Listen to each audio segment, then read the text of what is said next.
기도합니다. 아멘. 이 시간 하나님의 말씀을 함께 보겠습니다. 오늘 함께 나눌 하나님의 말씀은 사도행전 20장 22절에서 24절까지 말씀입니다.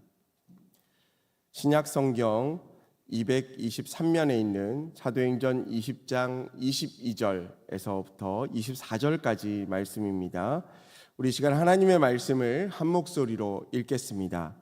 보라, 이제 나는 성령에 매여 예루살렘으로 가는데 거기서 무슨 일을 당할는지 알지 못하노라.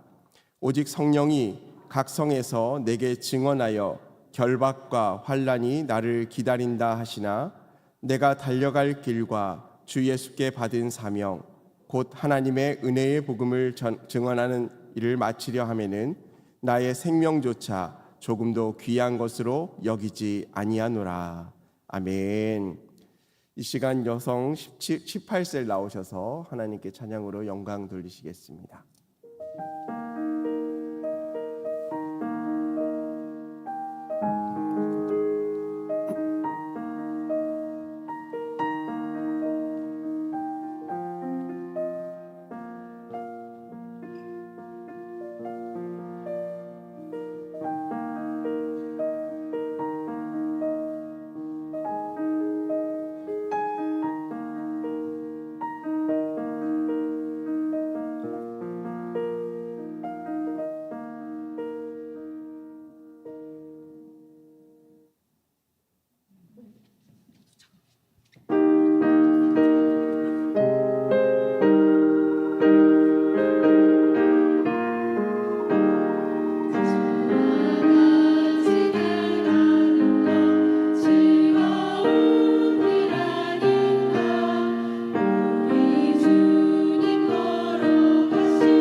시간 함께 예물 봉헌하겠습니다.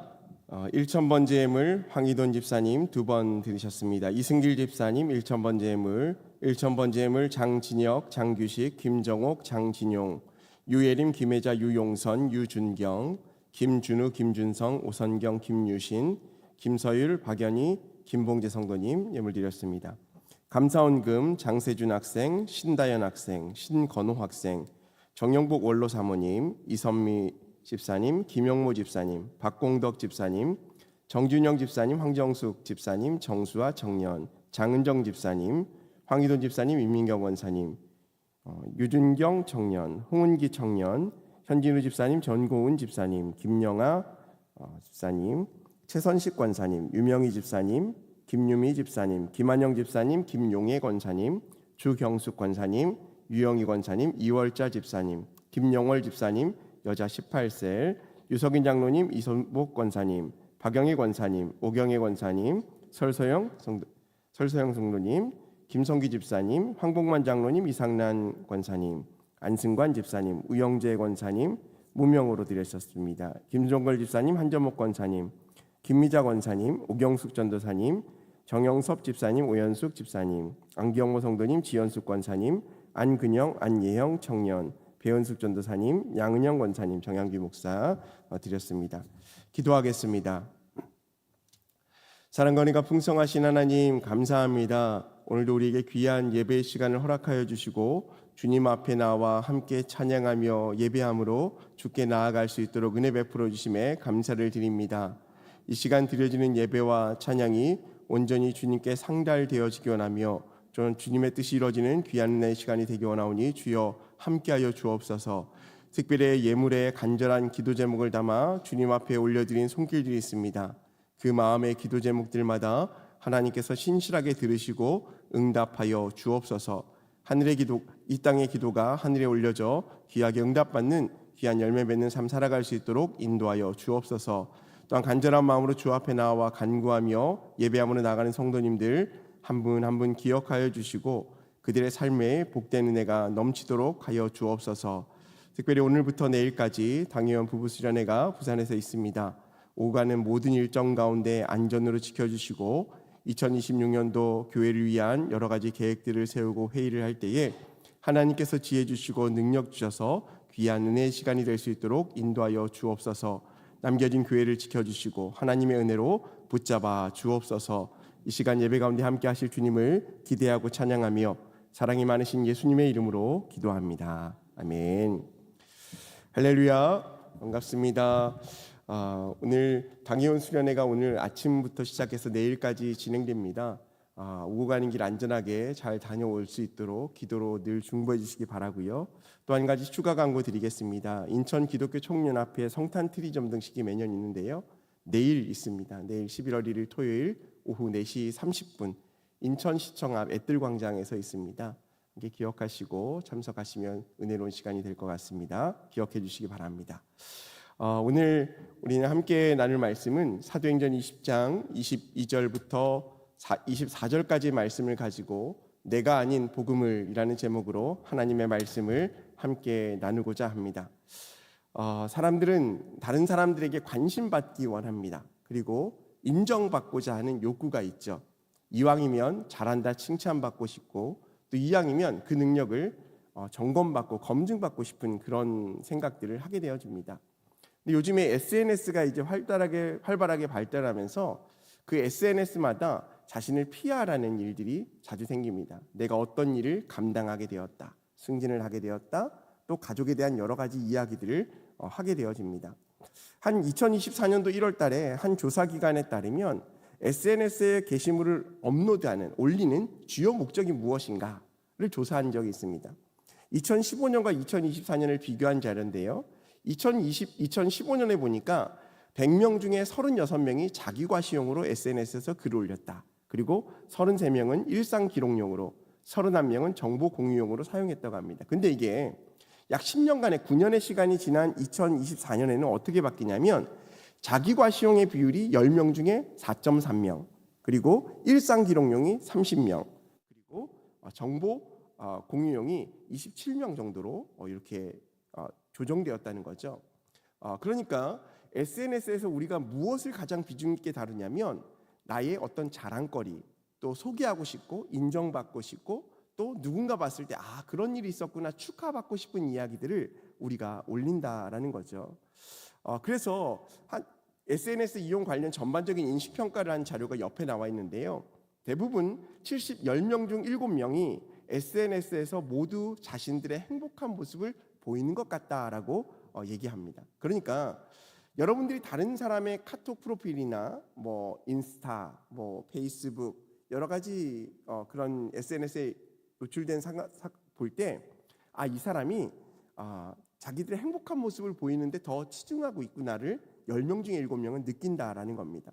그리고 많은 사람들이 좋아요에 목말라고 있다는 거죠. 내가 어떤 게시글을 올렸을 때 하트, 따봉, 그리고 좋아요 이렇게 해주기를 원한다라는 겁니다.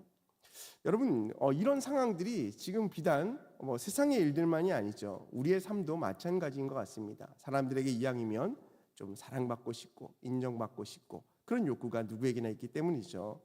다음 자료를 보시면 두 번째 자료는 요즘 SNS에서 자기 과시를 하는 유저, 사용자들이 많은 것 같다라고 느끼는 사람이 10명 중에 7.9명, 8명은 이렇게 느낀다라는 겁니다. 그러면 SNS 왜 자기 과시를 하는가? 이렇게 카톡이나 페이스북이나 인스타그램이나 왜 자기 과시를 할까요? 그 중에 10명 중에 6.4명은 자기를 어필하기 위해서 한답니다.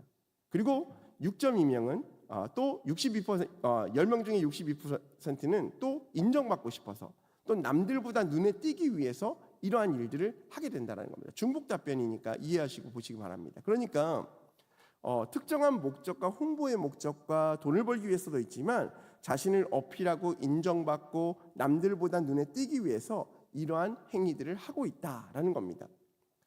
여러분 오늘 혹시 카카오톡에 그 페이지를 업데이트 하신 분이 있습니까? 제 핸드폰을 열면 아마 업데이트 하신 분이 뜰 겁니다. 그러면 어디 여행을 다녀왔다거나 또 일상의 심경의 변화가 있다라거나 또 좋은 일이 있다라거나 이런 일들을 우리가 올리게 되는 거죠. 여러분 사람들은요 남들에게 관심을 좀 받고 싶어 합니다. 그리고 인정받고 싶어 합니다. 그래서 때로는 자신의 재력을 과시하기도 하고 일상을 자랑하기도 하고 자녀를 내세우기도 한다라는 겁니다. 여러분 재미있는 이야기가 있는데요. 경제학자 베블런이라는 사람이 베블런 효과라는 것을 주장했습니다. 이 베블런 효과가 뭐냐면 일반적인 경제적인 상황은 수요와 공급이 맞닥뜨려져야 됩니다. 그러니까 공급하는 공급량보다 수요량이 많으면 당연히 가격은 비싸지겠죠. 그러니까 살 사람은 10명인데 판매하는 개수가 5개면 어떻게 될까요? 줄을 서거나 또 경매를 붙인다면 가격이 올라갈 겁니다. 반대로 공급이 10개고 살 사람은 5명밖에 없으면 어떻게 할까요? 가격은 점점 내려갈 겁니다. 이것이 경제의 일반적인 원칙입니다. 수요 공급의 원칙이라고 합니다. 그런데 이 베블런이라는 경제학가는 어떤 이론을 내세웠냐면 수요와 공급이 어떤 수요가 공급의 측면에서만 결정되는 것이 아니라 때로는 가격이 비쌀수록 오히려 수요가 늘어날 수도 있다라는 주장을 한 겁니다. 어떤 이야기일까요? 그림을 한번 보실까요? 우리 이제 가치제라고 이야기하는데요. 우리가 어떤 물건에 대해서 가치를 매겼을 때 그 가치제의 상품 가치에 매겨지는 가격에 대한 금액이 올라간다라는 겁니다. 그러니까 개인 소비자가 어떤 제품이든 저렴한 가격의 제품만 찾는 것이 아니라 똑같은 제품이 있으면 이왕이면 조금 더 비싼 거, 그리고 이왕이면 브랜드가 있는 것, 남들이 봤을 때 우와 저거 들었네, 우와 저 제품을 들고 있단 말이야, 이런 제품을 원한다라는 거죠. 그래서 사람들의 인식 가운데 어떤 인식이 있습니까? 비싸면 좋은 물건, 비싸면 명품이라는 인식이 있다라는 거죠. 여러분 명품은 공급이 많습니까? 아니요, 적어요. 근데 어떻습니까? 공급도 적을 뿐더러 가격이 일단 비쌉니다. 그래서 사람들은 그 명품을 하나 갖기 위해서 많은 애를 쓰죠. 그래서 어떤 적금을 들기도 하고 일부분 사람들은 또 자신의 어떤 특별한 날을 기념해서 그 명품을 구입하기도 합니다. 어쩌면 이 사치제, 그러니까 가치제의 소비 형태에 따라서 보면 이 명품과 좀 유사하다고 할 수 있습니다. 그런데 이것은 비단 돈이 많은 사람들만 그러면 그것을 할 수 있는 걸까요? 그렇지 않아요. 돈이 많든 적든 상관없이 그 물건에 대한 가치를 알면 희생을 감수하고서라도 그것을 소비하는 경향이 있죠. 그래서 가장 1차적인 목표는 그 명품을 사는 것이지만 그 명품을 사지 못하면 어떤 일이 벌어질까요? 모조품을 사는 겁니다. 그리고 그것을 들므로 말미암아 잠깐이나마 그것에 대한 대리만족을 하는 거죠. 제가 예전에 이제 결혼하고 2007년도인가 중국에 심양으로 단기 선교를 간 적이 있습니다. 그래서 일주일 동안 단기 선교를 가면서 농촌 마을로 산골짜기만 다니다가 마지막 날 이제 심양 시내에서 하루 호텔에 자고 관광을 했어요. 근데 관광을 할 때 꼭 들리는 곳이 있습니다. 어디 들릴까요? 여러분이 갔던 그 시장, 짝퉁 시장에 갑니다. 가서 이제 기념품을 막 사죠. 뭐 중국 젓가락도 사고 뭐 선물할 것도 막 사다가 꼭 보면 거기는 한국 사람 오면 달라지는 게 있어요. 뒤에서 가방을 꺼내잖아요. 앞에 보이는 물건은 안 보여주고 괜히 뒤에서 꺼내잖아요. 그리고 어떻습니까? 괜히 옥상으로 데리고 가잖아요. 그래서 말해요. 이거는 무슨 급이다? SA급이다. 그러면서 얘기해요. 근데 저희는 명품을 몰라요. 그런데 왠지 SA급이라고 이야기하고 금액을 좀 더 매기면 이거 진짜랑 비슷하겠구나. 진짜는 아니지만 언뜻 봐서는 진짜처럼 보이겠구나 라고 생각하고 그걸 구매한단 말이에요. 근데 여러분 국내로 돌아와서 어떤 일이 벌어집니까? 뭔가 달라 보이죠. 제가 거기서 시계를 하나 샀어요. 시계. 제가 검색을 해봤더니 시가로 한 300만 원짜리 시계더라고요. 근데 얼마에 샀냐면 7만 원에 샀어요. 그럼 어떤 상황인지 아시겠죠? 7만 원에 샀는데 잘 차고 다녔습니다. 단지 너무 무거울 뿐이에요. 너무 무거워요. 손이 아플 지경으로 무거웠어요. 되게 유명 브랜드인데 되게 무거웠어요. 근데 어느 날 그 시계를 차다가 그 초침이 빠져버린 거예요. 당연한 결과겠죠. 그래서 제가 어떻게 했겠습니까? 시계방에 수리를 맡기는데 당연히 정품 수리점은 못 가고 시계방도 못 가겠는 거예요. 왜냐하면 제가 이미 그것을 가짜라는 걸 알고 있으니까. 어디를 갔냐면 여러분 지나가다 보면 구두가게에서 시계수선이라고 적힌 데가 있습니다. 거기를 갔어요. 근데 그 아저씨가 제 시계를 보더니 못 만지겠다는 거예요. 왜냐하면 명품 시계는 자기가 취급을 안 한대요. 제가 조용히 얘기했어요. 그냥 망가뜨려도 됩니다. 라고 했더니 뚝딱뚝딱 뜯고 본드칠을 몇 번 하니 고쳤어요. 그렇게 쓴 기억이 있습니다. 사람의 심리가요, 참 웃긴 게 뭐냐면 뭔가 대체제를 찾으면서 그것에 만족을 느낀다라는 거예요. 근데 왜 만족을 느낍니까? 남들이 향유할 수 있는 어떤 것들을 느낄 수 있는 그 가치제를 나도 느껴보고 싶은 마음이 있는 거죠. 근데 왜 그런 마음이 들까요? 나도 이왕이면 남들이 가지고 있는 그리고 남들이 꿈꾸는 그 인생을 한번 살아보고 싶다라는 생각이 누구나 있기 때문에 그렇습니다. 여러분 우리의 인생도 마찬가지지 않습니까? 뭐 이런 물건뿐만 아니라 우리의 모습 가운데도 세상 가운데 자랑하고 싶은 것이 얼마나 많습니까? 때로는 자녀에 대해서 자랑하고 싶고 가족의 일들을 자랑하고 싶고 또 여러 가지 하나님의 은혜에 대해서 우리가 자랑하고 싶은 마음이 있죠. 저는 오늘 말씀을 통해서 두 명의 사람의 인생의 길을 좀 통해서 우리가 그러면 어떤 가치를 가지고 인생의 길을 갈아야 할 것인지를 좀 선택에 대해서 좀 점검하려고 합니다. 오늘 우리가 함께 읽은 말씀은 사도행전 20장 22절부터 24절까지 말씀인데요. 우리가 잘 알고 있는 바울 사도가 등장합니다. 우리가 알고 있는 바울 사도는 누구입니까? 하나님의 복음을 증거하는 일을 마치지 않으면 조금도 부끄러워하지 않냐고 자신 생명조차 내려줬던 그런 복음의 선지자죠. 근데 그가 자신의 삶을 내려놓을 수 있는 이유가 뭘까? 그것은 어쩌면 그 가치가 하나님께 있음을 바라보고 합니다. 근데 세상에 많은 것을 가지고 있다라고 해서 우리가 보면 거기서 착안한 것이 세상에 많은 것을 그러면 가지고 있다라고 해서 행복할까? 세상에 많은 것을 누리고 있다고 해서 그것이 올바른 길일까? 이걸 생각해 보자는 거예요. 여러분 구약 성경의 에스더서에 보면 에스더서 1장에 아하수에로 왕이 등장하게 되어집니다. 근데 이 아하수에로 왕은 엄청난 권력을 가진 왕이었습니다. 세상 가운데 성공한 왕으로 화려함과 권세를 가지고 있었고 성공한 인생을 살았습니다. 그러나 오늘 본문 속에 등장하는 바울과는 전혀 다른 인생의 길을 걸었던 것을 우리가 발견하게 됩니다. 오늘 우리는 이 두 길을 대조할 텐데요. 성령의 메인 삶이 무엇이고 또 복음을 위해 나의 삶을 드리는 헌신이 어떻게 살아야 열매 맺는 삶인지를 좀 한번 묵상해 보려고 합니다. 먼저 에스더서 1장 3절과 4절 말씀을 보면 이 아하수에로 왕이 얼마나 부유하고 많은 것을 누렸던 사람인지를 보여줍니다. 한번 읽어볼까요? 왕위에 있은 지 제3년에 그의 모든 지방관과 신하들을 위하여 잔치를 베푸니 바사와 메대 장수와 각 지방의 귀족과 지방관들이 다 왕 앞에 있는지라. 4절입니다. 왕이 여러 날 곧 180일 동안에 그의 영화로운 나라의 부함과 위엄의 혁혁함을 나타내니라. 자, 3절 말씀 보면 왕이 오른 지 3년 만에 그 잔치를 벌려요. 아수엘 왕이. 근데 누구를 불렀냐면 모든 지방관과 신하를 위해서 잔치를 베풀었는데 바사, 메대, 장수와 각 지방의 귀족과 지방관들이 모두 다 왕 앞에 모였다는 거예요. 그러니까 엄청나게 많은 지방 관리들이 왕 앞에 모였다는 거죠. 그리고 잔치를 배설합니다. 근데 그 잔치가 단순히 하루 이틀의 잔치가 아니에요. 며칠을 벌였다고 말합니까? 4절에 보니까 180일 동안 잔치예요. 여러분, 우리가 손님을 가정에 초대한다고 합시다. 180일 동안 어떤 음식을 내고 싶으십니까? 아마 지칠 것 같아요. 하루만 손님이 온다고 해도 긴장하잖아요. 청소하고 음식 준비하고 어떤 음식을 준비할지 생각하고 그 손님을 위해서 아마 최선을 다해서 준비할 겁니다. 근데 이 왕으로서 지방 관리들을 불러놓고 180일 동안 잔치를 했을 때 그의 마음은 어땠을까? 그만한 능력이 있다라는 거예요. 첫 번째는. 그리고 두 번째는 180일 동안 그러면 같은 메뉴가 나왔을까요? 안 나왔을까요? 저는 안 냈을 것 같아요.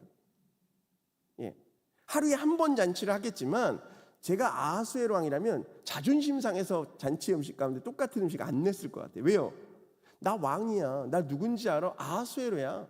내가 너희들 180일 동안 잔치 베풀 때 그 정도 계획도 없었겠어? 세상의 모든 음식 내가 다 먹여줄게. 온갖 잔치의 것들을 기쁨으로 누리게 해줄게. 이런 마음이 있지 않겠습니까? 여러분, 이 아하수에로 왕이 180일 동안 그의 영화로운 나라의 부함을 보여줬어요. 그리고 위엄을 보여줬어요. 그의 혁혁함을 나타냈다라고 해요. 자, 그러면 이 잔치와 모든 배설하는 것들을 통해서 누가 높아지는 겁니까? 자신이 높아지는 거예요. 사람들로 하여금 왕의 위엄을 알게 되었고 이 잔치를 통하여서 그의 영화로운 나라의 부함이 어느 정도인지를 알게 되었다라고 이야기해요. 여러분, 이 아수에로 왕의 목표는 분명합니다. 어떤 목표가 있을까요? 자기를 드러내는 거예요. 그 중심에는 근데 누가 없습니까? 하나님은 없어요. 그는 하나님의 영광이 아닌 자신의 영광을 드러내는 삶을 살아가는 데 소비한 사람입니다. 180일 동안 지방관리들과 신하들을 위하여 잔치를 열 정도로 부유했다라고 성경은 기록합니다. 능력 있는 사람이었습니다. 그리고 그는 이를 통해서 자신의 권력을 과시하고 싶었습니다. 또 어떻습니까?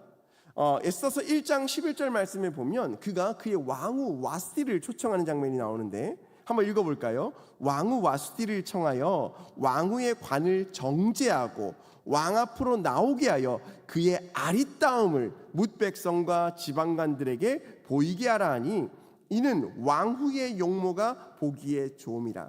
자, 180일간 잔치를 벌인 와중에 왕이 아하수에로 왕이 그의 부인이었던 왕후 와스티를 얘기합니다. 근데 어떻게 나오라는 거예요?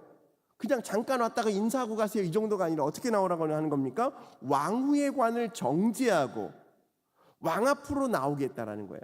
근데 목적이 있었어요. 어떤 목적입니까? 왕이 자신의 사랑하는 아내를 소개하기 목적이 아니라 어떤 목적이었습니까? 그의 아름다움을, 자신의 부인이 이 정도의 아름다움을 가지고 있어. 내 부인 와스티가 이 정도의 아름다운 사람이야. 나 이런 왕이야. 이 정도 되는 사람이야를 왕으로 말미암아 보여주기 원했다라는 거예요. 그리고 뭇백성과 지방관들에게 보이게 하리라 하니 왜요? 왕후 와스티가 용모가 보기에 좋았다라고 말하고 있는 거죠. 여러분, 결국 이 아하수에로 왕의 핵심 마음의 관점에는 무엇입니까? 세상 사람들의 인정에 목말라 있는 거예요. 권력도 있고 재력도 있고 능력 있는 사람이지만 세상 사람들이 모든 것을 나를 통하여 우러러볼 수 있도록 그의 삶의 모든 것이 세상 사람들의 인정받는 것에 목적이 되어 있었다라는 거죠. 근데 문제가 생깁니다. 어떤 문제냐면 이 왕의 명령을 받은 와스티가 왕의 명령 앞에 와야 됩니까? 안 와야 됩니까? 네, 와야 돼요. 근데 문제가 생기죠. 12절 말씀입니다. 그러나 왕후 와스티는 내시가 전하는 왕명을 따르기를 싫어하니 왕이 진노하여 마음속에 불 붙는 듯 하더라. 왕후가 가지 않아요. 왕명을 따르지 않아요. 근데 문제는 뭡니까? 부인이 오기 싫으면 남편이 어떻게 해야 돼요? 아, 그래, 피곤하니까 오늘은 안 옵니다. 다음에 부를게요. 이래야 되는데 왕의 마음이 어떤 마음이 있다고 했습니까? 왕이 진노했다라고 해요. 마음속이 불붙는 듯 했다는 거예요. 그 말은 뭡니까? 감히 내가 명령했는데 안 와? 내가 어떤 사람인데 나의 명령을 거절해? 네가 그럴 만한 능력이 있어? 그럴 만한 지위에 있어? 내가 누군지 몰라? 이것을 왕후에게 하는 거예요. 결국에는 왕후 와스티에게 이 아하수에로 왕은 어떤 마음을 갖고 있는 겁니까? 자신의 사랑을 표현하는 것이 아니라 자신의 모든 것을 보여주기 위한 수단으로서의 왕후를 데리고 있었던 것밖에 되지 않다라는 거죠. 여러분, 와스티가 거절했습니다. 와스티의 불순종으로 말미암아 아하수에로의 분노를 자극했습니다. 왜 분노했을까요? 창피했던 거죠. 사람들에게 다 자랑하고 싶었어요, 왕후의 아름다움을. 근데 180일 동안 그 연회에 모인 많은 지방관리들에게 자신의 아내의 모습을 보여주기로 하고 내시를 통하여 불러왔는데 오지 않았어요. 그 말은 사람들로 하여금 어떤 모습을 보여주게 되는 거예요? 왕이 불러도 왕후가 오지 않네? 사람들로 하여금 왕의 절대 권력을 무너뜨릴 수 있는 어떤 틈이 발견되어지는 거죠. 그러니까 왕이 그걸 깨달은 거예요. 그러면서 감정과 체면을 지키려고 자기중심적인 결정으로 이루어지죠. 어떤 결정을 이루어집니까? 이 와스티를 폐위해버립니다. 여러분, 우리 인생 가운데 보면 오늘 아하수에로처럼 철저히 자기의 안정과 자기의 만족과 자기의 보여지는 것으로만 살아가는 인생들이 있음을 보게 되어집니다. 여러분, 그러면 이 아하수에로 왕의 마지막에 말년에 인생은 무엇이 남았을까요? 어쩌면 세상에서는 무한한 것처럼 보여지는 인생이지만 결국 그는 그의 삶 가운데 이 영원한 의미가 없다라는 것을 우리는 발견하게 되는 거죠. 여러분과 때로는 우리가 세상을 살아가면서, 아니 교회 안에서도 봉사를 하며 신앙생활하며 어떤 목적으로 우리가 교회 안에 있는지를 생각해 볼 필요가 있습니다. 내가 신앙생활은 정말 잘합니다. 예배도 드리고 봉사도 하고 헌금생활도 잘하고 다 잘해요. 그런데 문제는 뭡니까? 그 모습이 다른 사람들로 하여금은 나를 겉모양으로 평가할 수 있습니다. 정말 당신을 보니 봉사도 열심히 하고 하나님이 사랑할 만한 사람입니다. 당신을 보니 정말 하나님이 기뻐하실 것 같습니다라는 칭찬을 들을 수 있습니다. 그런데 하나님은 무엇을 보실까요? 우리의 마음의 중심을 보신다라는 거죠. 여러분, 우리의 삶의 모습이 오늘 이 아하수에로 왕처럼 세상 사람들에게 보여지는 삶의 모습으로 살아가고 있다면, 또한 우리의 신앙의 모습이 세상 사람들의 판단의 모습같이 살아가고 있다면 우리의 삶을 되돌릴 수 있어야 합니다. 오늘 우리가 두 번째 사람을 보려고 하는데 그 사람은 누구입니까? 바로 바울 사도입니다. 우리 안에 정말 바울 사도 같은 믿음이 있어야 함을 우리가 늘 고백하지만 그 사람의 인생이 어떤지 우리가 너무나 잘 알고 있지 않습니까? 우리의 삶 가운데 하나님을 향한 순수한 믿음인지 아닌지 우리가 그 사도의 일생을 통하여서 점검해 보기를 원합니다. 그에 앞서서 예수님께서도 우리 가운데 뭐라고 말씀하시냐면 마태복음 6장 5절과 6절에 이런 말씀이 있습니다. 우리가 잘 알고 있는 말씀인데 한번 읽어보겠습니다. 또 너희는 기도할 때에 외식하는 자와 같이 하지 말라. 그들은 사람에게 보이려고 회당과 큰 거리 어귀에 서서 기도하기를 좋아하느니라. 내가 진실로 너희에게 이르노니 그들은 자기 상을 이미 받았느니라. 너는 기도할 때에 내 골방에 들어가 문을 닫고 은밀한 중에 계신 내 아버지께 기도하라. 은밀한 중에 보시는 내 아버지께서 갚으시리라. 뭐라고 말씀합니까? 예수님께서 말합니다. 기도할 때 외식하는 자와 같이 하지 말라는 거예요. 사람에게 보이려고 회당과 큰 거리에 서서 기도하기를 좋아하지 말라는 거예요. 왜요? 그러면 사람들로부터 존경받는 그것으로 말미암아 이미 하나님께 받을 그 상들을 이미 세상 가운데 받아버렸다는 거예요. 그러면서 뭐라고 말합니까? 너희는 기도할 때에 은밀한 중에 보시는 아버지께 기도하라는 거예요. 그러니까 우리가 기도하고 하나님 앞에 나가는 모든 사역의 초점이 세상 사람들에게 보이기 위한 사역인지 하나님께 우리의 마음의 중심을 들이며 하는 사역인지를 분명히 분별하고 신앙생활을 하라고 말씀하시는 거죠. 여러분, 하나님은요 우리의 내면을 중심을 보시기 때문에 자기 과시가 아니라 하나님의 뜻을 기다리며 하나님의 마음을 닮아가는 우리의 삶이 되어야 할 줄을 믿습니다. 여러분, 자기 중심의 삶은요 외형적인 성공을 가져올 수 있습니다. 하지만 진정한 생명의 가치를 추구하지 못합니다. 마태복음 16장 26절 말씀에 이런 말씀이 있습니다. 한번 읽어보겠습니다. 사람이 만일 온천하를 얻고도 제 목숨을 잃으면 무엇이 유익하리요? 사람이 무엇을 주고 제 목숨과 바꾸겠느냐? 사람이 세상에 많은 것을 얻는다 할지라도 목숨을 잃는다면 무엇이 유익하겠습니까? 사람이 무엇으로 말미암아 그 목숨과 바꿀 수 있겠습니까? 이것은 단순한 우리의 겉으로 보이는 삶의 모습뿐만 아니라 영혼에 대한 문제이기도 합니다. 여러분, 우리의 삶의 모습이 삶 가운데 가장 두려워하는 것이 무엇입니까? 사람의 평가입니까? 아니면 하나님의 심판입니까? 이것을 우리가 기억할 수 있어야 합니다. 오늘 본문 말씀으로 돌아와서 오늘 본문 말씀 사도행전 말씀 가운데 말씀은 사도 바울이 3차 전도 여행 중에 밀레도에서 에베소 교회 장로들을 청하여 그의 행한 고별 설교의 일부분의 말씀입니다. 바울 사도가 이제 몇 가지 이유를 통하여서 예루살렘 교회를 다시 방문할 것을 목적으로 갖고 있었죠. 그런데 성령께서 바울 사도에게 얘기합니다.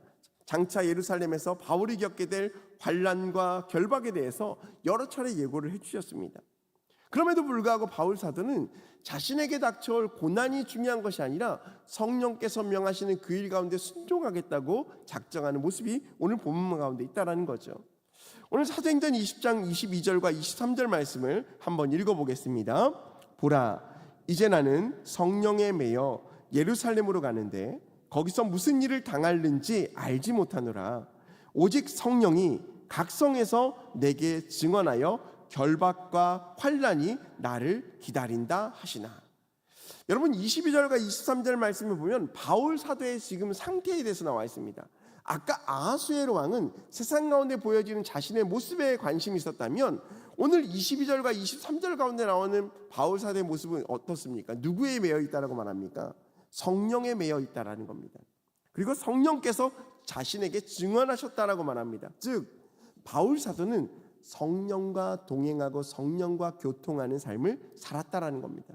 어쩌면 이 모습은 그리스도를 영접한 그리스도인들, 우리가 날마다 생활해야 될 모습과 같다라고 할 수 있습니다. 즉 나의 의지가 아니라 바울 사도는 성령의 인도함을 따라 걷는 삶을 살아가고 있었다라는 겁니다. 자신의 계획보다 하나님의 뜻을 더 중요하게 여겼다라는 것을 오늘 말씀을 통해 발견하게 되어집니다. 결박과 환난이 나를 기다린다 하시나. 분명 그 길 가운데 끝에는 결박과 환난이 나에게 기다린다 하지만 성령께서 그 일들을 가르쳐 주시지만 바울 사도는 어떻게 결단합니까? 24절 말씀 한번 볼까요? 내가 달려갈 길과 주 예수께 받은 사명 곧 하나님의 은혜의 복음을 증언하는 일을 마치려 하면은 나의 생명조차 조금도 귀한 것으로 여기지 아니하노라.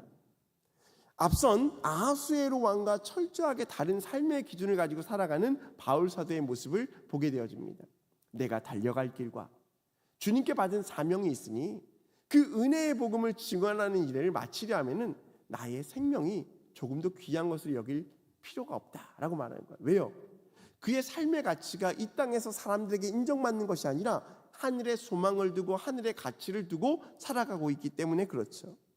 여러분, 성령의 인도를 따라 걷는 삶, 어쩌면 그것은 고난이 있는 삶이고 어려움이 있는 삶이 분명합니다. 하지만 그럼에도 우리가 기쁨으로 그 사역을 감당할 수 있는 이유는 하나님께서 나와 함께 하심으로 말미암아 이 땅에서의 소망보다 천국에서의 기쁨과 은혜가 우리에게 더 충만하다는 것을 우리가 믿음으로 고백하고 있기 때문인 줄 믿습니다. 여러분, 세상은요 안전과 성공을 추구하지만 믿음의 사람은 뭘 추구할까요? 순종을 추구하는 거예요. 하나님께서 말씀하시면 비록 나의 생각과 나의 방법과 나의 가치관과 때론 나의 경험과 다르다 할지라도 하나님께서 말씀하시면 그 말씀 가운데 순종함으로 말미암아 나아가는 것, 그것이 하나님께서 우리에게 요구하시는 것이다라는 겁니다. 여러분, 그렇습니다. 오늘 바울 사도는 어땠습니까? 자신의 인생의 목표를 분명하게 말하죠. 복음을 증언하는 일. 그래서 어떤 일입니까? 자기의 영광을 위한 일이 아니에요. 하나님의 은혜의 복음을 전하는 일이다라고 이야기합니다. 그러니까 지금 현재 바울 사도 인생의 우선순위는 어떤 것입니까? 바로 복음에 전하는 삶이 그의 삶의 우선순위였다라는 겁니다. 여러분, 바울 사도가 우리에게 복음 전도의 중요한 자세에 대해서 얘기하는 본문이 있습니다. 로마서 1장 16절 말씀 한번 읽어보겠습니다. 내가 복음을 부끄러워하지 아니하노니 이 복음은 모든 믿는 자에게 구원을 주시는 하나님의 능력이 됨이라. 먼저는 유대인에게요 그리고 헬라인에게로라. 복음을 부끄러워하지 않는데요. 왜냐하면 이 복음이 모든 믿는 사람으로 하여금 구원을 주시는 하나님의 능력이 되기 때문이다라고 바울 사도는 고백합니다.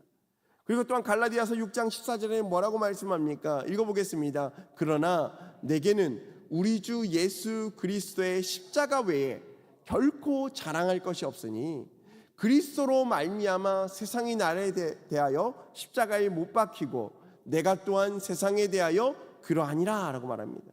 뭐라고 말합니까? 우리 주 예수 그리스도의 십자가 외에 결코 자랑할 것이 없다라고 말합니다. 세상 가운데 자랑하고 싶은 욕구가 왜 우리에게 없습니까? 세상 가운데 인정받고 싶은 욕구가 우리에게 왜 없겠습니까? 남들에게 칭찬받고 싶어하는 마음이 왜 없겠습니까? 하지만 세상 가운데 자신을 드러내는 삶보다 오늘 바울 사도는 우리 주 예수 그리스도의 십자가 외에 결코 자랑할 것이 없다라고 하는 그 복음의 말씀이 우리의 삶의 기준이 되어지기를 저와 여러분의 삶 가운데 원합니다. 사랑하는 성도 여러분, 바울처럼 우리가 전하는 십자가 복음은, 우리가 전하는 예수 그리스도는 부끄러움의 대상이 결코 아닙니다. 복음과 복음의 주인공 되신 예수 그리스도는 세상을 구원할 가장 기쁘고 복된 소식이며 세상을 구원하실 유일한 구세주이기 때문에 그렇습니다. 여러분, 그렇기 때문에 우리 마음 가운데는 세상 가운데 복음을 전할 때 내가 귀한 것을, 가장 귀한 것을 소개한다는 자부심을 가질 필요가 있습니다. 무슨 말입니까? 나의 삶 가운데 내 인생의 가장 귀한 것이 복음이라는 것을 느끼고 그것을 세상 가운데 전할 수 있는 저와 여러분이 되어야 한다라는 것입니다. 사랑하는 성도 여러분, 분명한 것은 우리의 헌신을 통하여 세상 가운데 열매가 맺어진다라는 것입니다. 바울 사도의 헌신은 단순한 열정이 아닙니다. 하나님의 은혜의 복음을 증언하는 일을 마치려 하면은 이라고 분명하게 그 목표를 정하고 있습니다. 그의 헌신은 시간의 제약을 넘어서 영적인 열매를 낳게 되어집니다. 비록 그 상황 가운데 고난과 고통 가운데 힘든 시간을 겪게 되어지지만 바울 사도의 그러한 영적인 행보를 통하여서 우리가 그리스도의 복음을 접하게 된 것이기 때문에 그렇습니다. 예수님께서 우리를 위하여 자기 생명을 내어주셨듯이 예수님을 따르는 사람은 나를 부인하고 자기 십자가 지는 삶을 살아갈 수 있게 되는 것입니다. 여러분, 그래서 예수님은 저와 여러분을 초청하고 계십니다. 인생의 여러 가지 길 가운데 우리는 어떤 길을 갈 것인가? 세상 사람들에게 인정받는 길을 갈 것인가? 아니면 하나님과 동행하는 길을 갈 것인가? 세상에서 인정받는 그 길을 통하여서 세상 가운데 자랑하는 인생을 살아갈 것인가? 아니면 하나님과 동행함으로 말미암아 그리스도의 복음을 전하는 그 인생을 살아갈 것인가? 우리에게 두 가지 길을 얘기하고 있다라는 것입니다. 여러분, 아하수에로 왕의 삶에 보시면 어떻습니까? 아하수에로 왕이 자기의 영광을 위해 잔치를 열었을 때 그는 분명 주목을 받았습니다. 180일이라는 그 기간 동안 잔치를 열었을 때 얼마나 많은 사람들이 그를 부러워했을까요? 얼마나 많은 사람들이 그를 칭송했을까요? 사람들의 온갖 관심을 다 받았습니다. 그러나 어떻습니까? 그의 노년의 삶은 공허할 수밖에 없는 것이죠. 반대로 바울 사도는 어떻습니까? 바울은 자신의 생명보다 복음을 귀히 여겼고 또 그의 삶의 수많은 영혼들을 살리며 역사 속의 증거로 남게 되었습니다. 비록 그 당시에는 힘들고 어려운 싸움 가운데 있었지만 그 고난과 역경의 시간을 통하여서 그의 이름이 지금까지 남게 되어졌다라는 것입니다. 오늘 밤 우리는 이 자리에서 두 가지의 인생 가운데 어느 길이 우리의 삶 가운데 기준이 될지를 선택해야 합니다. 예수님께서 우리를 위해 자신의 생명을 내어주셨듯이 그분을 따르는 삶이 저와 여러분의 삶이 되시기를 주님의 이름으로 소망합니다. 자신의 중심으로 사는 인생에서 나와 하나님 중심으로 살아가는 인생이 저와 여러분의 인생이 되기를 주님의 이름으로 소망합니다. 오늘 바울 사도가 말씀하였던 것처럼 나의 생명조차 귀한 것으로 여기지 않겠다라고 말씀했던 그 말씀을 기억하며 하나님과 동행하는 삶이 비록 때로는 역경과 고난과 때로는 그것을 인해서 여러 가지 환난을 받을 수 있다 할지라도 하나님으로 말미암아 결국에는 은혜의 삶임을 우리가 믿음으로 고백하며 승리할 수 있는 저와 여러분의 삶이 되시기를 주님의 이름으로 소망합니다. 특히 우리가 지금 영혼구원의 사명을 감당하고 있지 않습니까? 각자의 태신자를 작정하고 기도하며 우리가 나아가고 있는데 한 영혼이 천하보다 귀하다는 하나님의 말씀들을 우리가 기억하시면서 그 영혼들의 기도하고 또 전도하기를 힘쓸 수 있는, 또 우리 삶 가운데 영혼구원의 사명을 주신 그 하나님의 마음을 기억하고 주님과 늘 동행하면서 승리할 수 있는 저와 여러분의 삶이 되시기를 주님의 이름으로 소망합니다. 우리 시간 함께 찬양하겠습니다. 시간 함께 아버지 당신의 마음이 하나님 아버지의 마음을 같이 찬양하면서 하나님의 마음이 어디 있는지 우리 함께 고백함으로 찬양하겠습니다.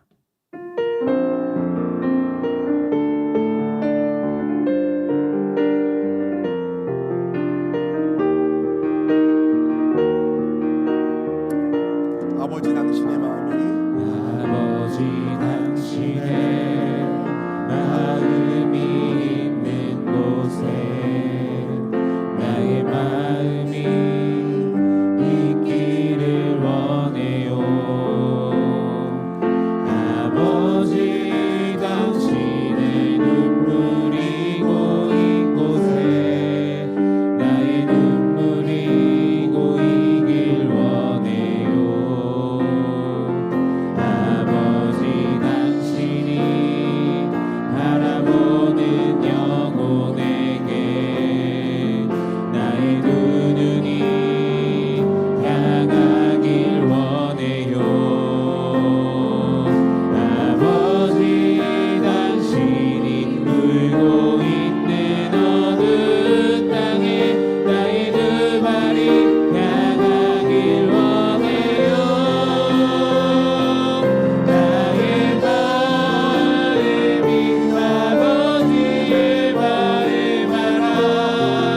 내 모든 뜻 아버지의 뜻이 될 수 있기를 나의 온몸이 아버지의 마음을 알아. 내 모든 삶 당신의 삶 다시 한 번 더 찬양합시다. 아버지 당신의 마음 아버지 당신의 마음이 있는 곳에 나의 마음이 있기를 원해요. 아버지 당신의 눈물이 고인 곳에 나의 눈물이 고이길 원해요. 아버지 당신이 바라보는 영혼에게 나의 두 눈이 향하길 원해요. 아버지 당신이 울고 있는 어느 땅에 나의 두 발이 향하길 원해요. 나의 마음이 아버지의 마음을 알아. 내 모든 뜻 아버지의 뜻이 될 수 있기를 나의 온몸이 아버지의 마음을 알아. 내 모든 삶 당신의 삶 되기를 나의 마음이 아버지의 마음 알아. 나의 마음이 아버지의 마음을 알아. 내 모든 뜻 아버지의 뜻이 될 수 있기를 나의 온몸이 아버지의 마음을 알아. 내 모든 삶 당신의 삶 되기를. 이 시간 함께 기도하기 원합니다. 이 시간 기도할 때 하나님 우리의 삶의 모습을 돌아보면 아하수에로와 같은 삶의 모습이 있음을 고백합니다. 때때로 남의 시선과 인정에 목숨을 걸고 또 우리의 자존심을 지키려 애를 썼던 우리의 모습이 있음을 고백합니다. 우리 영적인 교만들이 있음을 고백합니다. 신앙생활을 하며 하나님께 인정받기보다 세상 사람들에게 인정받는 것에 목말라 있었던 우리의 삶을 돌아봅니다. 주님, 우리의 교만한 마음들을 용서하여 주시고 우리가 세상 가운데 보여지는 마음들을 깨뜨려 주시고 진실로 하나님만을 바라보는 인생 살아갈 수 있도록 도와주시옵소서.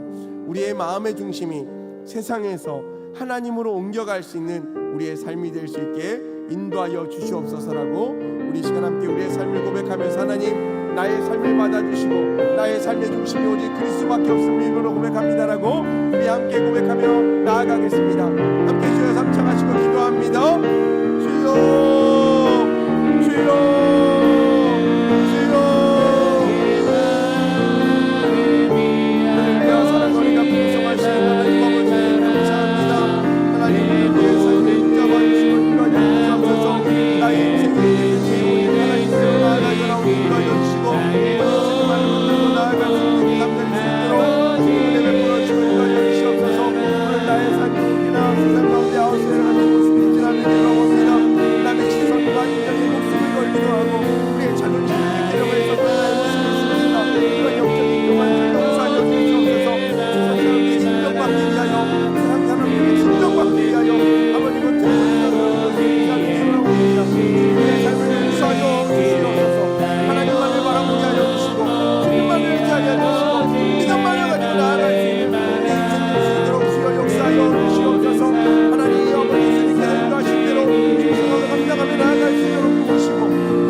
내가 아닌 복음을 선택하며 내가 아닌 예수 그리스도를 따라가며 나의 인생의 중점에서 하나님을 향한 중점으로 옮겨갈 수 있는 인생을 수 있도록 주여 역사하여 주시옵소서.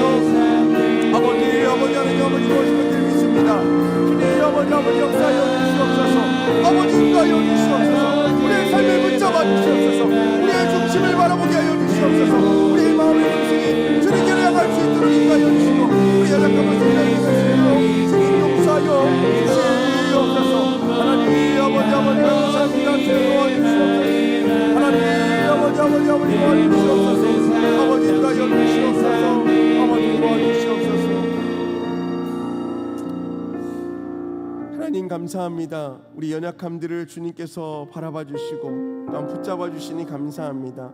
세상 가운데 인정에 목말라 있던 우리의 삶이 아버지 이제 하나님께로 향할 수 있는 우리의 삶이 될 수 있도록 도와주시고 하나님께 인정받는 삶이 될 수 있도록 이끌어 주시옵소서. 하나님만을 바라보며 하나님을 우리의 마음의 중심으로 모시며 나아갈 수 있는 우리의 삶 되게 하여 주시옵소서. 감사드리며 예수님의 이름으로 기도합니다. 아멘. 우리 시간 찬송가 499장 흑암에 사는 백성들을 보라 우리 함께 찬양하겠습니다.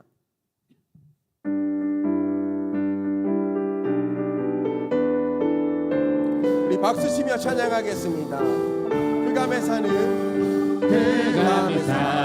백성들을 보라 수많은 심령 멸망하겠네. 그가 갈까 주의 복음 들고 생명을 구원하는 곳으로 큰 권세 주께 있으니 큰 권세 주께 있으니 너는 가서 주의 복음 전하라. 주가 너 항상 지키리라. 구원의 문은 넓게 열렸으니 십자가 은병 일어나거라. 너희의 힘을 하나로 뭉쳐서 죄악의 세상을 끊어라. 큰 권세 주께 있으니 큰 권세 주께 있으니 너는 가서 주의 복음 전하라. 주가 너 항상 지키리라. 왜 너는 멸망길을 가려느냐. tum성 듣고 응답하여라. 널 구원하려 예수 죽었으니 생명의 참된 복음 전하라.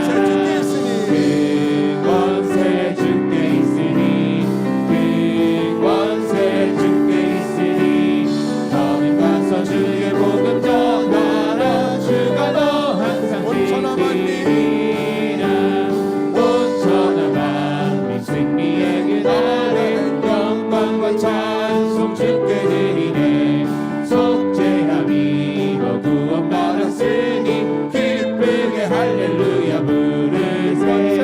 큰 권세 주께 있으니 큰 권세 주께 있으니 너는 가서 주의 복음 전하라. 주가 너 항상 지키리라.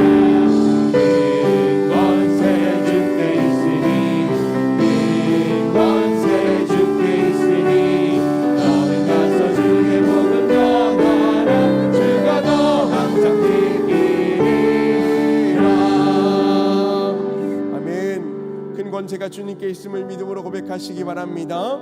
하나님께서 우리에게 은혜 주심으로 말미암아 주의 복된 자녀 삼아 주셨습니다. 그리고 우리에게 또한 새로운 사명을 허락하십니다. 세상 가운데 우리만 잘되고 우리만 주님의 복을 받는 것이 아니라 우리 가운데 영혼 구원의 사명을 감당케 하시고 또 태신자를 작정하게 하셨습니다. 한번 태신자 명단 한번 띄워주시겠습니까? 여러분들이 지금 몇 주간 2주 정도 된 태신자 명단을 가나다라 순서로 적어냈습니다. 한번 보시기 바랍니다. 내가 작정한 태신자 이름이 있는지 한번 보시면 좋겠습니다. 한번 넘겨주시죠. 네, 여러분들이 많은 태신자들을 작정하고 또 기도하며 그 영혼들을 위해서 우리가 나아가는데, 이 시간 기도할 때 하나님, 우리가 작정한 영혼 구원의 태신자가 하나님 앞에 돌아오는 기적의 역사가 나타나게 하여 주시옵소서. 나를 향한 그 하나님의 사랑이 우리의 기도의 제목으로 함께는 이 태신자를 통하여서 또한 드러나게 하여 주시고, 영혼 구원을 통하여서 하나님의 귀한 자녀의 복된 사명을 깨달을 수 있도록 해달라고 우리 태신자를 위해서 기도하겠습니다. 특별히 우리 가족의 구원을 위해서도 기도하시고, 작정한 태신자를 위해 기도하시고, 또 아직 작정한 태신자가 없다면 기도하시다가 마음에 새겨진 태신자가 있다면 이번 주에 또 함께 작정해서 태신자 카드를 내주시면 한마음으로 이름 올려서 기도하도록 하겠습니다. 우리 시간 주여 삼창하시고 우리 함께 기도하며 나아갑시다. 주여 주여 주여. 하나님 아버지 감사합니다. 주님 붙잡아 주시옵소서. 하나님 우리에게 영혼의 사명을 감당케 하시고 그가 마음으로 작정하게 하시니 감사합니다. 하나님 한 영혼이 천업까지 하셔서 말씀하신 하나님, 이제 우리 가운데 하나님 뜻을 통하여서 함께 주의 복음을 증거하며 나아가며 인도하여 주시옵소서. 하나님 믿음으로 기도하게 하여 주시고, 믿음으로 기도하게 하여 주시고, 믿음으로 전할 수 있는 사명을 하여 주시옵소서. 아버지 우리 가운데 마음으로 주시고 기도하게 하시고 이 영혼들을 잡고 함께 주님 앞에 올려드리며 기도하며 나아가오니 우리에게 은혜를 더하여 주시옵소서. 하나님 주님 바라보며 간절한 마음으로 기도합니다. 아버지 그 영혼들을 구원하여 주시옵소서. 그 영혼들에게 주의 복된 소식을 전하게 하여 주시옵소서. 아버지 복음의 능력을 우리에게 허락하여 주셔서 우리의 입술을 열게 하여 주시고 마음을 열게 하여 주셔서 영혼들에게 전하며 기도할 수 있는 능력을 하며 나갈 수 있도록 인도하여 주시옵소서. 하나님 우리가 영혼을 기도합니다. 영혼 구원을 위해서 기도합니다. 하나님 우리 영적인 가정들 가운데 하나님 구원할 수 있도록 도와주시고 또 우리 마음과 영적인 대시를 통하여서 주님 앞에 올려드릴 수 있도록 인도하여 주시옵소서. 하나님의 마음이 우리 가운데 있음을 말미암아 우리를 구원하여 주시고 우리의 문을 통하여서 나주의 사명을 감당케 하시니 감사합니다. 하나님 우리에게 은혜를 더하여 주시옵소서. 우리에게 은혜를 더하여 주시옵소서. 우리에게 믿음을 더하여 주시옵소서. 우리에게 권능을 더하여 주시옵소서. 우리 입술을 열게 하여 주셔서 전하게 하여 주시고 아버지 인도하게 하여 주시고 아버지 이리로 나아갈 수 있도록 인도하여 주셔서 하나님 영혼들이 영을 구원받을 수 있도록 주여 역사하여 주시옵소서. 아버지 우리 마음으로 기도하며 나아갑니다. 우리 마음으로 주님 앞에 기도합니다. 주여 아버지 도와주시옵소서. 주님 아버지 도와주시옵소서. 하나님 아버지 도와주시옵소서. 주님 아버지 도와주시옵소서. 주님 인도하여 주시옵소서. 우리 입술을 열게 하여 주시옵소서. 아버지 우리의 마음을 열어주시옵소서. 주의 마음을 주관과 주의 마음을 아버지 누가 주의 마음이 우리의 마음이 되게 하여 주셔서 하나님 그 마음을 주관과 앞에 나아갈 수 있도록 주여 도와주시옵소서. 주님 아버지 도와주시옵소서. 아버지 감사합니다. 하나님 감사합니다. 우리에게 영혼 구원의 사명을 허락하여 주시고 또 그 영혼들을 하나님 앞에 이름을 올려드리며 기도할 수 있도록 은혜 베풀어 주심을 감사합니다. 하나님 한 영혼이 천하보다 귀하다고 말씀하셨던 하나님의 마음을 기억하며 우리의 가족과 이웃과 친구의 이름을 적어 하나님 앞에 올려드립니다. 하나님 그 영혼들을 붙잡아 주시옵소서.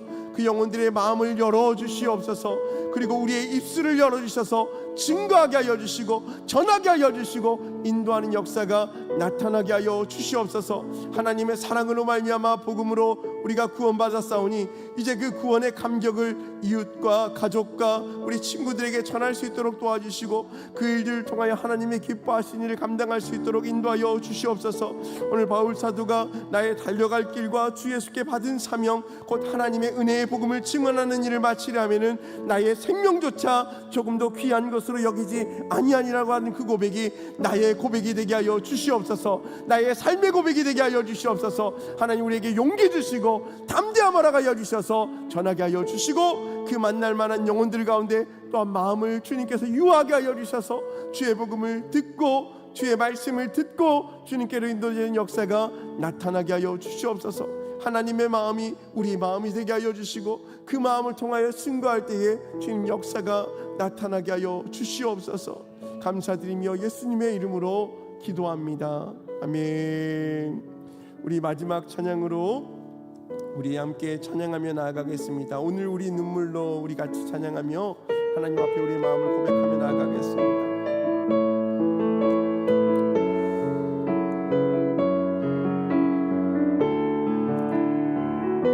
찬양의 가사를 생각하며 찬양합시다. 오늘 우리 눈물로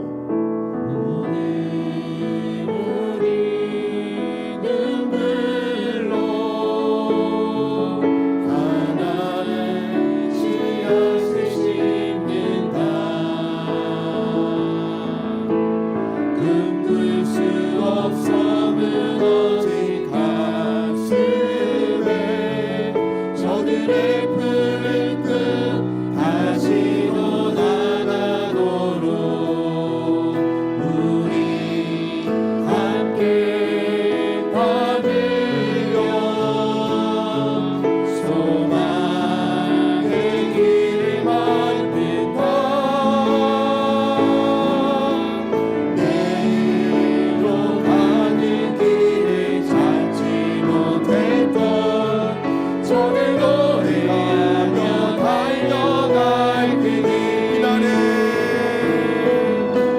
그날에 우리 보리라. 새벽 이슬 같은 저들 일어나 뜨거운 가슴 사랑의 손으로 이 땅 치유하며 행진할 때 오래 황폐하였던 이 땅 어디서나 순결한 꽃들 피어나고 그늘 위에 나무가 가득한 세상 우리 함께 처음부터 찬양합시다. 우리 오늘 눈물로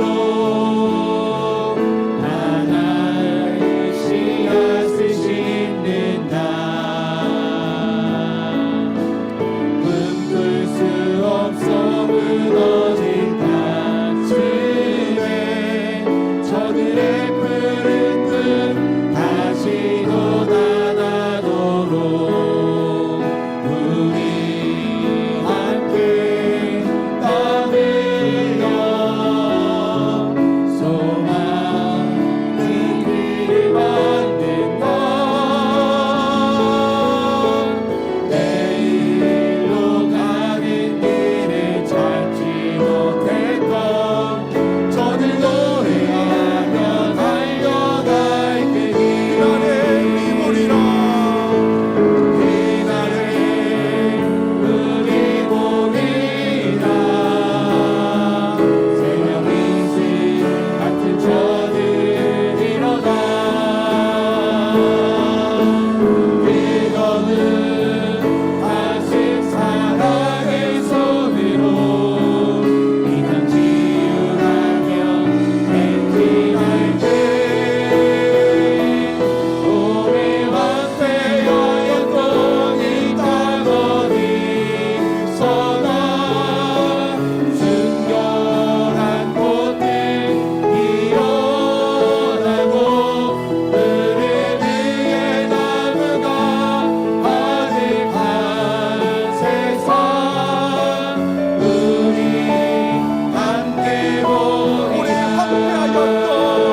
이 시간 우리 함께 기도할 때에 하나님 우리에게 은혜를 더하여 주시옵소서.